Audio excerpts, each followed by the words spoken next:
আজকে আমরা চলে গিয়েছিলাম একটু গড়িয়াহাটের উদ্দেশ্যে। আজকে গড়িয়াহাট যাওয়ার উদ্দেশ্যটা কি জানেন? আজকে গড়িয়াহাট যাওয়ার উদ্দেশ্যটা ছিল কিছু কাপড়ের পিস কেনার জন্য। আর এই কাপড়ের পিস কিনবো পাঞ্জাবি বানানোর জন্য। আমার ভাই একটা পাঞ্জাবি বানাবে, তো তার জন্য আমরা এই কাপড়ের পিস কিনতে চলে গিয়েছিলাম। এই দোকান থেকে এর আগেও আমরা পিস কিনেছিলাম, তাই আমরা এই দোকানটা আবারও গেলাম। এখানে বিভিন্ন ধরনের পিস পাওয়া যায়।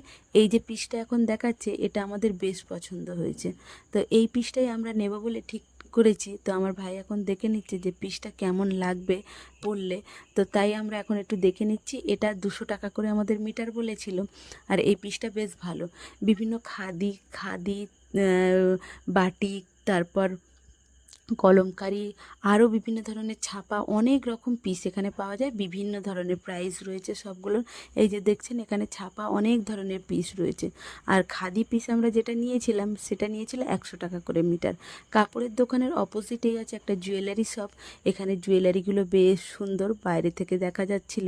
আমি দাঁড়িয়ে দাঁড়িয়ে দেখছিলাম। আর একটু সামনে এগিয়ে গিয়ে দেখলাম একটা ক্রকারিস আইটেম রয়েছে। এখানে বিভিন্ন ধরনের দোকান আছে, তো বিভিন্ন ধরনের এই ক্রকারিস আইটেম পাওয়া যায়। তারপরে সামনে আর একটা জুয়েলারি শপ রয়েছে, সেটাও বেশ ভালো।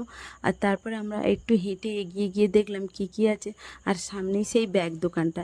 এখান থেকে আমি এর আগেও ব্যাগ কিনেছি। এখানে এদের ব্যাগের কালেকশানগুলো বেশ ভালো। এখানে এই ব্যাগগুলো হচ্ছে এই পাট বা চট বলতে পারো, এই রকম ধরনের ব্যাগগুলো এখানে পাওয়া যায়। আর এই বিড়ালগুলো দেখো নিশ্চিন্তে ঘুমাচ্ছে। তো অনেকক্ষণ হাঁটার পর তো আমি ভাবলাম একটু কিছু খাওয়া যাক। তো এই দোকানটায় আমরা চলে এলাম। এই দোকানের রোলটা খুব ভালো পাওয়া যায়, এর আগেও খেয়েছি। তো আমরা এখন রোল নিয়ে খেতে খেতে এই যে যাচ্ছি বাড়ির দিকে, রওনা দেব বলে। এখন পেট পুজো করতে করতে আমি বাড়ির দিকে রওনা দিচ্ছি।